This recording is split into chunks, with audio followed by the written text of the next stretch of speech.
अगर सामाजिक आंदोलन के आदिवासी संगठनों के जुझारू नेतागण,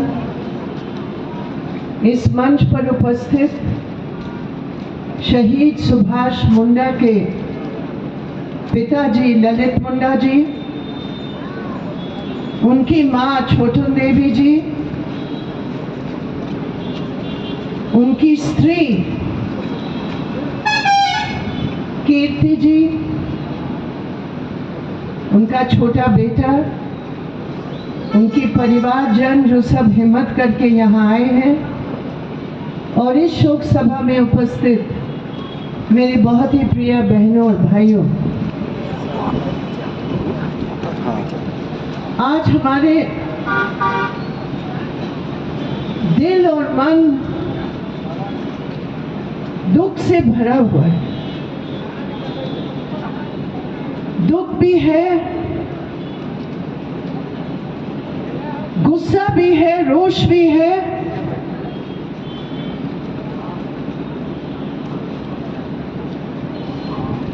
आज जब हम शहीद सुभाष मुंडा के बारे में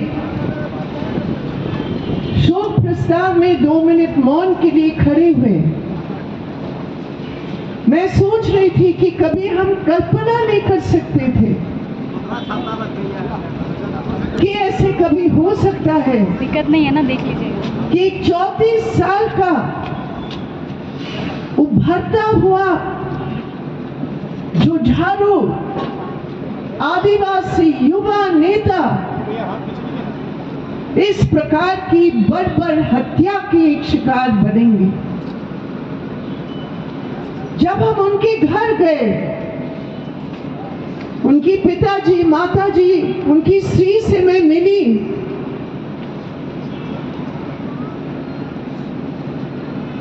मैं समझी कि नुकसान,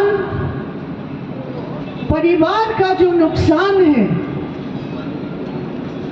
आदिवासी समाज का जो नुकसान है, हमारे आंदोलन का जो नुकसान है, पार्टी का नुकसान, उसके साथ हम लोगों को जोड़ के देखना पड़ेगा। पार्टी के नेता थे वो, लेकिन पार्टी के नेता के साथ साथ उन्होंने इस समाज में, इस पूंजीवादी समाज में अपनी मेहनत से, अपनी कुर्बानी से, अपनी प्रयास से एक जगह बनाया लोगों की दिलों में। और इसलिए आज हजारों की तादाद में इस इलाके में, रांची में, झारखंड में, लेकिन इसके अलावा बाहर भी मेरे पास कितने मैसेज आए हैं।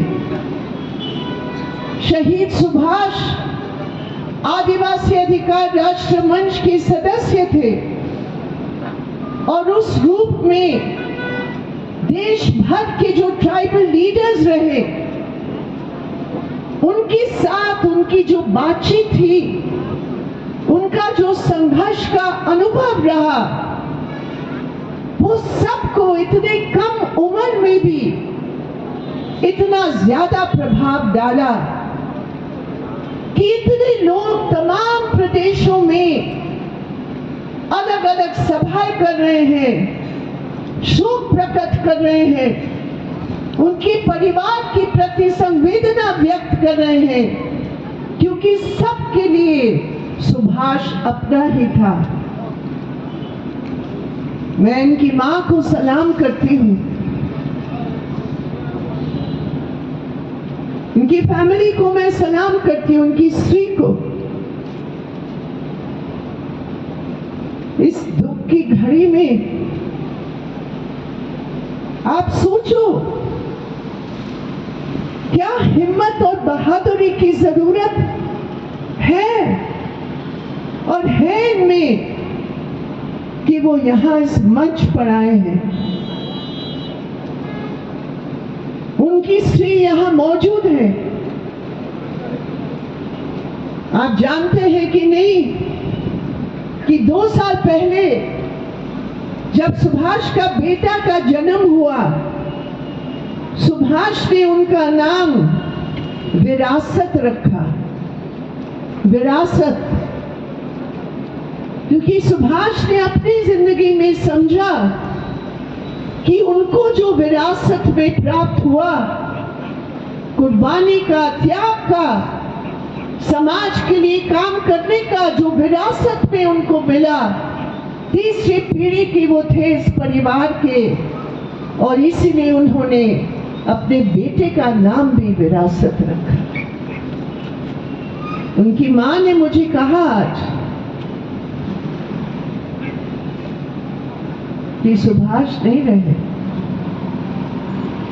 लेकिन लाल झंडा हम कभी भी खत्म नहीं होने देंगे इस इलाके से। एक मां की शब्द, तो यही एक विचार था जो इतने कम उम्र में सुभाष को उस रास्ते पर लेकर पहुंचा दिया जहां वर्षों तक लोग नहीं पहुंच सकते। 34 साल में सुभाष ने लोगों की दिल में एक जगह प्राप्त किया। यहाँ हमारे इतने बहनें हैं, मुझे याद है इस इलाके में सुरेश भी उस समय वो प्रमुख नहीं थे, लेकिन उस समय कार्यकर्ता के रूप में ये सब एक साथ मिलकर लगे थे। और जो यहाँ पहला जुलूस था जिसमें मैं शामिल हुई, बहुत साल पहले की बात है, वो जुलूस था राशन के संबंध में। और उस समय विशेषकर महिलाओं की दिक्कत को देखकर, क्योंकि राशन घर में न होने के कारण महिलाओं को ही इस पुरुष प्रधान समाज में सारा बोझ उठाना पड़ता है, तो सुभाष और सुरेश एक साथ मिलकर उस बड़ा जुलूस निकाल के उस बीडीओ के दफ्तर का घेराव किया। मुझे याद है, मैं उस समय पहले बार मैंने देखा कि इस इलाके में महिलाओं की हिस्सेदारी कितनी बढ़ चढ़ के हुई। आदिवासियों के मुद्दे, आज जब देश भर में आदिवासियों के ऊपर एक जबरदस्त हमला है, कानून पारित हो रहे हैं, संविधान की प्रावधान पर बुलडोजर चल रहा है,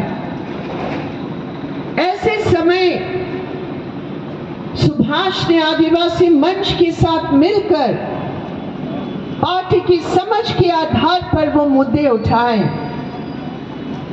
हम लोग कुछ महीने पहले जब द्रौपदी मुर्मू जी राष्ट्रपति बने, तो आदिवासी मंच की ओर से हम लोग गए उनसे मिलने के लिए राष्ट्रपति भवन में।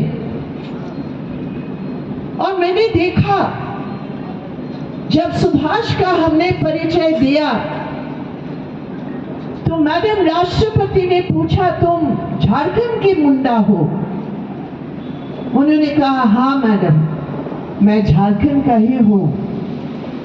और फिर उन्होंने राष्ट्रपति जी को धन्यवाद भी दिया कि जब पूरे झारखंड के आदिवासी संघर्ष पर उतरे थे, सीएनटी एक्ट के संशोधन के खिलाफ, एसपीटी एक्ट के संशोधन के खिलाफ, उन्होंने उनको याद दिलाया कि आपने वो कानून का ड्राफ्ट गवर्नर हाउस से पारित नहीं किया। आज भी आपको उस रूप में लोग याद करते हैं। और फिर सुभाष ने कहा, और मैं उम्मीद करता हूं कि अब तो आप राष्ट्र के राष्ट्रपति हैं, उसी तरह आदिवासियों के अधिकारों के लिए आप अपने पद का इस्तेमाल करके आप लड़ोगे। कुछ ही दिनों पहले की बात, मुझे पता है जब वो चुनावी राजनीति में उतरे, संघर्ष के साथ चुनाव की राजनीति में, तो उनका ऊपर बहुत दबाव था। बहुत दलों ने उनके ऊपर दबाव डाला कि लाल झंडे के प्रतीक को लेकर आप कैसे उम्मीद कर सकते हो कि आप एमएलए बनोगे। बहुत दबाव था उनके ऊपर। बहुत लोगों ने कहा कि आप हमारी पार्टी में आकर शरीक हो जाओ, हमारे साथ जुड़ जाओ। लेकिन जैसे उनकी मां की शब्द है कि हम कभी भी इस लाल झंडे को छोड़ नहीं सकते हैं, इस असूल को छोड़ नहीं सकते हैं, उस सिद्धांत को छोड़ नहीं सकते हैं, वही सुभाष के दिल में था। और ये हकीकत ये है कि उस संघर्ष के आधार पर उन्होंने आप सबकी घर के सदस्य के रूप में आप उसको माने हैं। नेता है, भाई है, आपका बेटा है, उसी रूप में आप लोग उसको माने हैं। और कभी भी आदिवासियों के सवाल पर सुभाष